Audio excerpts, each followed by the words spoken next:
question I legit get all the time is, what does a branding agent actually do? Depending upon who you ask, you could get any number of answers. It's normal to have a hunch that you need brand help and still not even know what you should be paying for. Today, we're going to be covering what a branding agent actually does, along with the questions that you should be getting the answers to before you sign a thing. We'll also hit on what you might expect to pay to leverage this kind of expertise to build your business.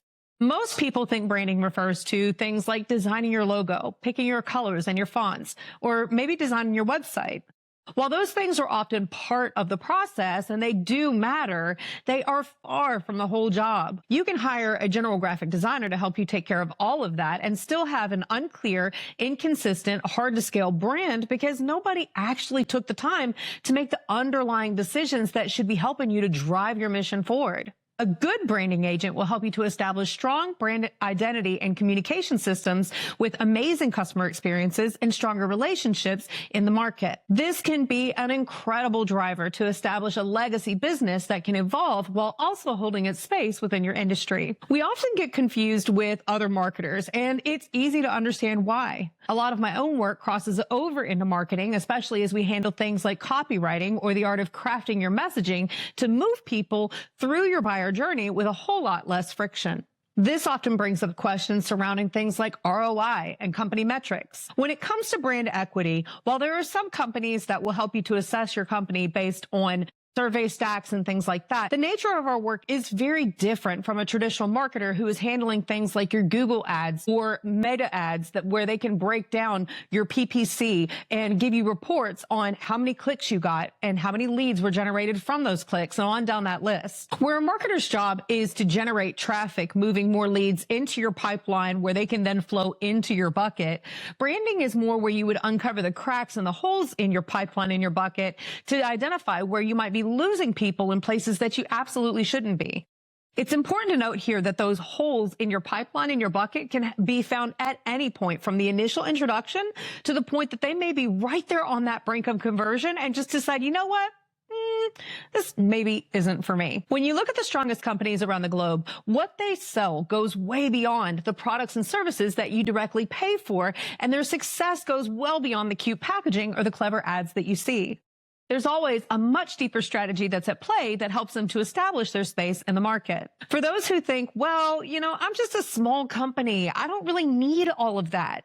Let me quote the words of centimillionaire Alex Hormozi on this one.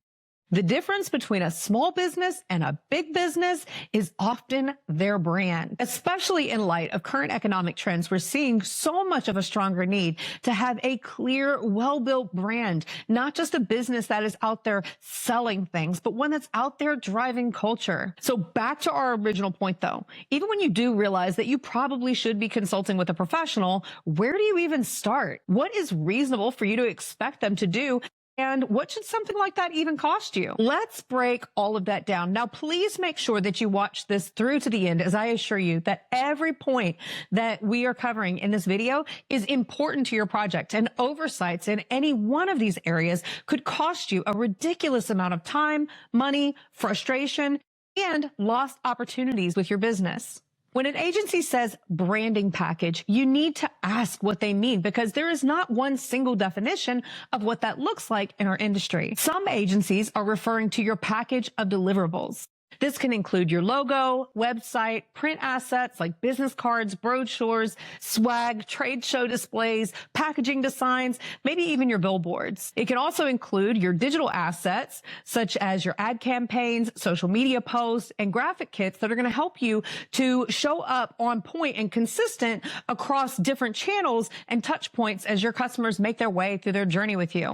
An agency focused expressly on this component will often include things like a brand style guide in your kit. This defines how the brand shows up aesthetically while creating rules for how the logo will be used and the style of imagery that really best suits the brand. Some agencies, on the other hand, expressly mean brand identity and strategy. They will often create what we call a brand guideline, which is different from a brand style guide. Your brand guidelines will lay out things like your brand's persona, posture, and tonality in the market. It'll explore what language you use and what you don't. You'll define your ideal customers' personas. I know I normally cap this at no more than 2 to keep your messaging sharp. We also use this as a time to unpack things like competitive research to identify your points of differentiation and to refine your positioning in the market. Other things covered can include your brand story, your customer's narrative arc as they move through your journey, internal brand culture, and other items that may be key to your business uniquely. Mind you that while these items are included in my own brand guidelines, they may or may not be included in others. I'm not saying that as some pick-me play. I'm only saying that there is not a default doc or standard that we all refer to as we're doing these things for clients. Some things like the internal brand culture piece and other market research that I've added along the way, I noted a while back was not necessarily standard for the industry, but is still very important for making sure you have the tools you need in order to make well-informed decisions about your brand. All right, back to our main point though. You'll often have agencies that mean one thing or the other, that they're either focused on the strategy or they're focused on the design.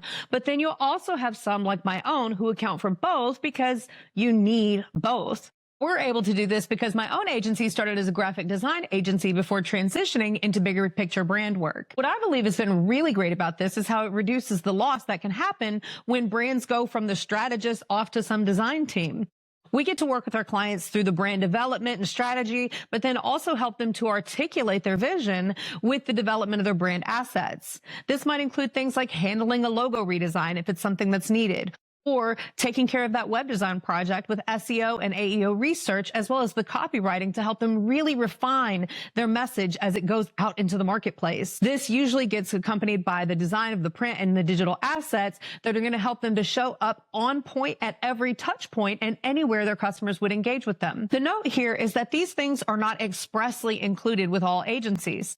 Who you're assessing may or may not handle all of these items. Some of them will, but maybe haven't accounted for it in your initial quote, meaning that the difference in your overall cost or investment for the project could be substantial. Make sure you ask before going under agreement. Here are some key questions that you should be asking while you're looking to determine what agency best aligns with your goals and needs while protecting and promoting your brand. If an agency cannot answer these questions clearly, you are probably not ready to sign just yet. Number one, define what branding means in the proposal that you have in hand. Is it deliverables, strategy, or both?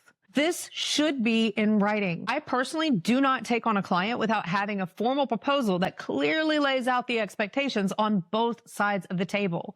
This will include things like fee schedules, timelines for deliverables, and requests for revisions, as well as what items are expressly included in the scope of work. Number two, confirm your order of operations. Foundational work should happen before design. If the design comes first, you could end up paying just to decorate uncertainty. There should be a clear plan or process that moves you from strategy through execution. What that looks like should be clear on the front end. Things come up and there are factors that can elongate or expedite timelines or maybe cause things to shift around a little bit, but you should never be running on open-ended timelines or missing a process that clarifies what is going to happen when. If you end up working with an agency like mine, then this process will start off with our preliminary research as well as scheduling a brand interview that usually runs about a half day. This will be time that I sit down with the founder as well as any designated stakeholders to really unpack the brand. For larger companies, it also helps to get time with frontline workers who get the opportunity to work hands-on with clients, customers, or patients in ways that leadership does not. I then get to take all of this back to the office where we conduct further research. This allows me the opportunity to scope out their competitors, to pinpoint key positioning insights, points of differentiation, and points of leverage. This all goes along with a number of other items that make their way into the brand guidelines, helping to spell out things like the brand's persona, their target market, competitive landscape, communication style, brand story, and messaging frameworks. Once the company and I are officially synced up on the brand itself, then that's where we get to head into things like creating the visuals that are going to communicate that more effectively in the market. This all leads me to the next point. Number three, you need to ask what decisions you are going to walk away with. Does that include your positioning, audience clarity, offer clarity, messaging, voice rules, or usage rules. If the only outcomes you walk away with are graphic designs and files, then you're really just buying production. And I'm not saying that that stuff won't be helpful to you as you go out to market your company, but you should understand what you're actually walking away with for the rate that you're being quoted. Number 4, and this is a big one, you need to ask what you physically receive and own. When it comes to brand work, much of what you receive will come in a digital format unless there are express arrangements for the fulfillment of print production. Items that you'll typically be working with include those brand style guides or brand guidelines, along with resource files, templates, web pages, copy, and maybe some print assets. Case in point, I've seen people hire agencies for things like logo work, where they were quoted what sounded like a killer price.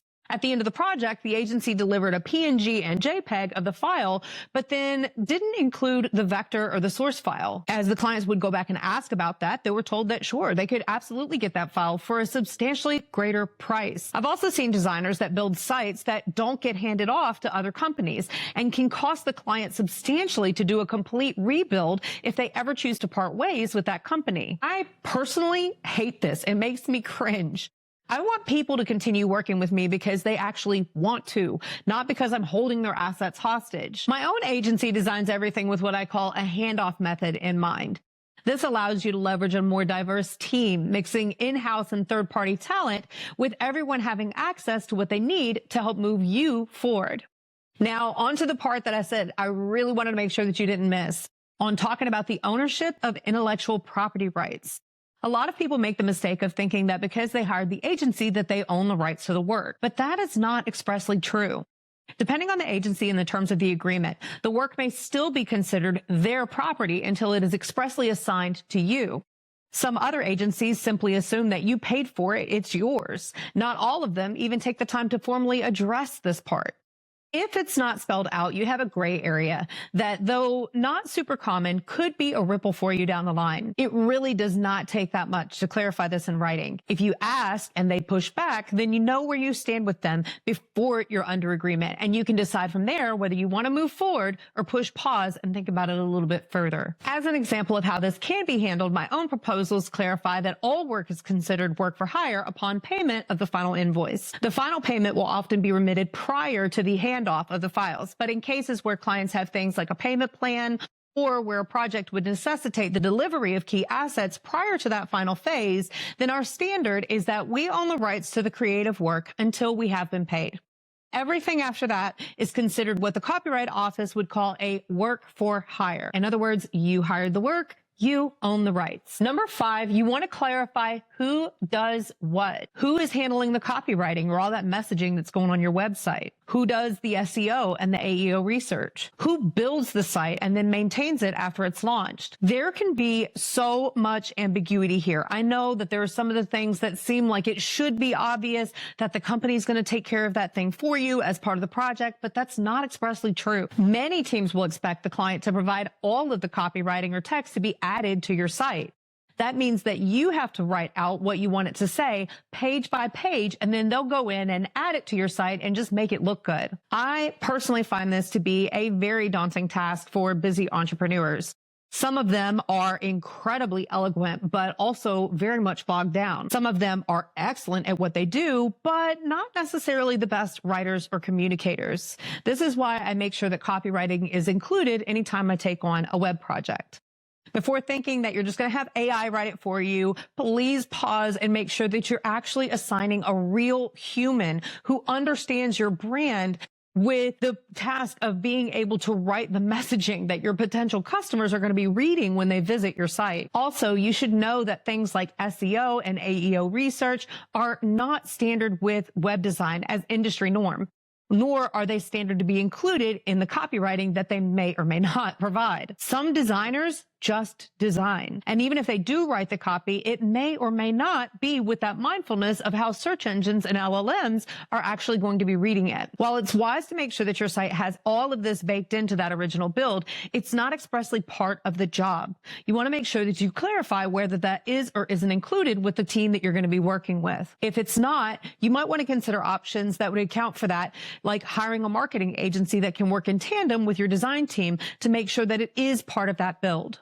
Adding to this, you need to be sure that you understand the plan for maintenance and site updates, as well as what it will cost you should you wish to add or revise anything to your site post-project. For your site, there will often be an annual or sometimes monthly hosting fee that is charged alongside a domain registration fee to keep your site up and running. These are separate from other services and are necessary to keep you online. A static site that does not get updated will not move up in the ranks on searches in the way that your competitors' sites will with their regular updates. So you want to make sure that you have a plan for that part too.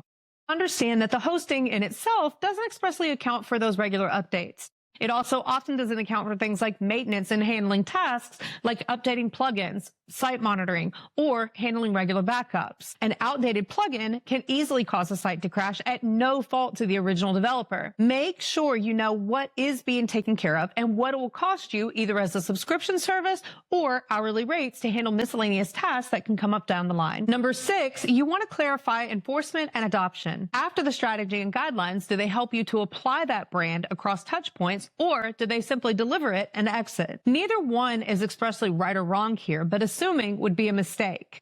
It's not uncommon for agencies to hand off the brand guidelines and be done with that project. Some clients actually prefer it this way, where they decide that they want to take it from there to execute on their vision the way they see fit. Others find it more helpful to leverage the branding agent to help them to synchronize their team behind the brand. This can include things like team training sessions or coordination with other contractors that are going to be handling the brand to ensure that there's cohesion across all touch points. Make sure that you understand the plan for activating the brand post-development. Number 7, clarify boundaries and revisions. How many revisions are counted in with your project? What counts is out of scope? How are scope changes priced and handled? This is where projects can either stay super clean and smooth or turn into absolute chaos. In terms of revisions, I think it does help a little bit to understand what we as an industry have to navigate around in making sure that we're taking care of all of our clients. As much as we work to get everything spot on right, unfortunately, we cannot go back with endless rounds of revisions where clients can sometimes have a little bit of trouble maybe making up their minds on which direction they want to go. Not having established protocols in this area can absolutely tank an agency, on top of leading to team burnout and everybody working for way too little pay in a way that is just not sustainable. Because of this, as a norm for our industry, you'll often see a limitation on the rounds of included revisions. Usually that's 3, with a fee for revisions that happen beyond that. It's important that you start with a plan to clearly communicate best you can any expectations that you have in terms of what you're looking for at the end of your project. Coming with samples, even ones that may be from brands outside of your industry, can also be a really great help for us getting a picture in mind as to what you're looking for. And now onto the icky, sticky part with pricing. This is one of the hardest points to get a beat on what to expect, as there are just so many factors that can come into play. Company size and scope of work are obviously your first major points of consideration. And when we say company size, mind you that we're not talking about how deep the pockets go and charging people more just because they turn over more revenue, but understanding that the size of the company does have bearings on how much work is going to be involved to help get that brand where it needs to be. Then there's also understanding the extent of the work that you're actually looking for. I've come across some business owners that want to go super in depth with their brand, as well as others that just want to go across the surface with a simple refresh. That is going to obviously change how much work is involved. This is on top of the fact that the amount of work inherent to a project for a solopreneur varies wildly from that for a large company or a franchise, where it can become a lot more extensive. Then there are factors such as the involvement, expertise, and demand on the agent that you're actually looking to work with. I will note as a reminder here, though, that a higher price point does not necessarily reflect any of those factors. While a low price point can be arguably terrifying considering what's at stake, I've also seen crap work coming out of agencies that I know good and dang well charged more than I would have for a project. As unhelpful as I know it may be to say, pricing in this industry is part formula and part crapshoot. At the end of the day, it's up to the agency to establish what they want to be paid for what they're willing to do. And while you might run into rough bookends on Google searches or something like that, there's not really a standard that we have to adhere to. Add to this, there are some agencies that prefer to bill by the hour, while other agencies bill by project. I personally hate hourly billing on this because it is way too easy for that to get out of hand while being very unpredictable. Some design just clicks. Some strategy pops just like that. And then there are other times where we circle that block like 10 or 20 times before we finally see it and arrive at the destination. As a client, you have no way of knowing if it should take us 1 hour or 10. If I was you, I'd be nervous about asking for any revision or add-on whatsoever, not knowing what it might cost me at the end of the day. I personally find results-based project rates to be a far better option for safeguarding the relationships that I get to have with my clients. They get to come to the table with clarity and confidence as to what the project's going to cost them without concerns of some pending bill coming in and throwing off their cash flow for the month. Now, when we're talking about pricing, the bigger question you should be evaluating is not just the number. It's the expected result and the confidence that you have in the person delivering it. If you are mildly confident in the one that's pitching you a $15,000 proposal, but feel like the one that's handing you a $50,000 proposal is going to be far more credible and better able to help you to get the results that you're after, then the latter is probably going to be the better investment. Now, this can vary a bit based off of your business model, the numbers that you're running, as well as what's normal for your industry in terms of revenue. I'm not saying that hiring somebody who is more expensive in itself is going to make you more money. I'm just saying that if the difference of $35,000 on the front end saves you hundreds of thousands in lost opportunity or creates hundreds of thousands in gained opportunity as you build strong brand equity, I think it's pretty obvious which one is actually better in the long run. It's important to remember that it's not just about the cost to hire the expert, but also what you pay to hire the wrong one.